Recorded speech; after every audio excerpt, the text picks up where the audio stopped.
Start. The Planning Commission has made various estimates about our resources and they are based on a great deal of thinking and calculation. Nevertheless, they depend on so many uncertain factors. A person who is more optimistically inclined may make a better estimate, better in the sense of more hopeful estimate, while a pessimist may make a less hopeful estimate. Nobody can challenge it. For my part, I have an invincible feeling that in the final analysis, the resources of India are considerable in our people's capacity, ability, and energy, and the question arises how to reach them and how to tap them to the best advantage. I think this can be done by the realization by the people themselves that it is worthwhile doing so by their full cooperation and the like. It can never be done by the government decree or by an order from above. Therefore, it becomes important that our people should realize and understand fully what this process of planning is.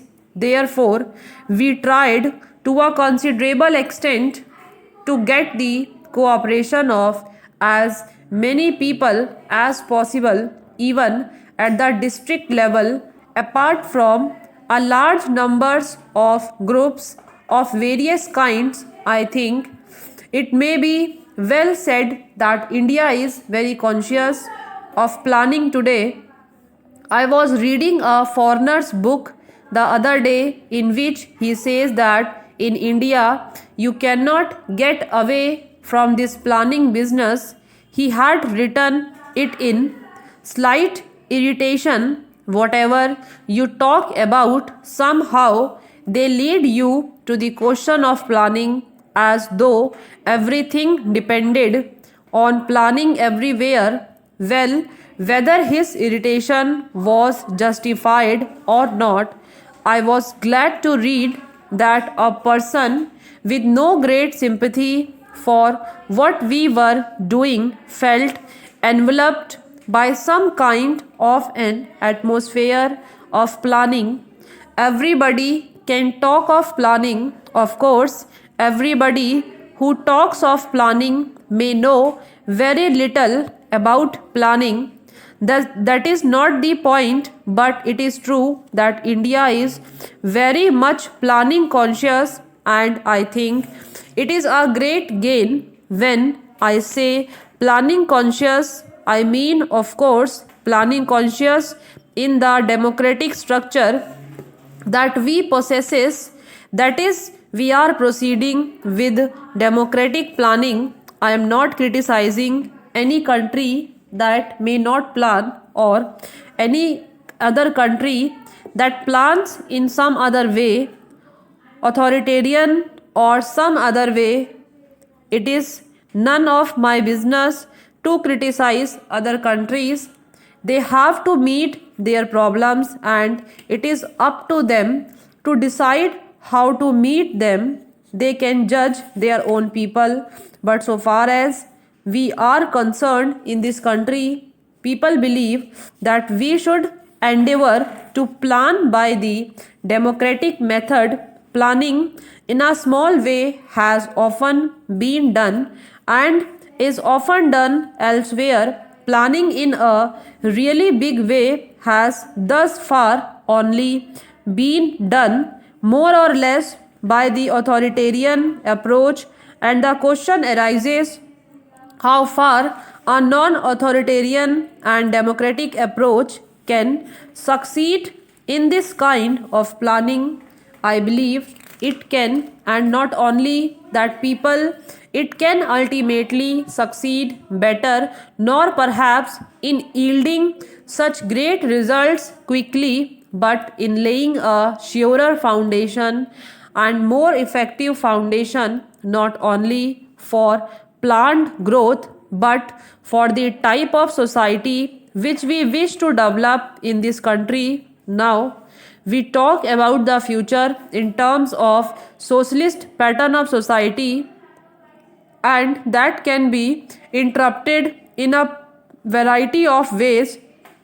I would beg this House to try to consider these great problems without using, as far as possible, words which have an emotional connotation, because then it becomes a little difficult for us to argue about the real thing. We want a society in this country where there is equality, where there is social cushion, where there are no firm classes separated from each other, and where there is opportunity for every single individual. Naturally, how far an individuals take advantage of that opportunity depends a great deal on that individual, on his physical or mental, spiritual, or whatever it is make up, because everybody is not alike. It is obvious that everybody is not either mentally or physically alike, but we should always ensure the same measure of opportunity to everyone. Now, it is not enough to say that we shall ensure the same measure of opportunity if the measure of opportunity is so low that there is practically no opportunity. If then does little good to say that everybody is getting the same measure of opportunity. It is not much good saying that everybody has the same measure of opportunity on poverty level, because that means lack of poverty to everybody. Therefore, in order to give that opportunity, we have to have something to give. That is to say, we have to get out of poverty and lack of opportunity. We have to produce wealth, because only out of that can we produce the things that are necessary for people to have that opportunity we crave for. So it comes round to our producing the things that we require. When we use the word wealth, of course, there is no significance except in regard to the physical things that we require, whatever we may require, whether it is food or clothing or housing or hundreds and thousands of other things that are necessary, education, health, and all that are the things that we require and that we want to place before everyone. How do we do that? There was considerable argument about a year ago about what was called physical planning and financial planning, as if there was an inherent contradiction between the two. Many people thought that the use of this term physical planning was dangerous and was meant to turn our approach in a wrong and harmful direction. Now, I do not understand how there can be any planning of any kind without physical planning. Obviously, whatever you may plan, you have to plan for the goods, you have to plan for good.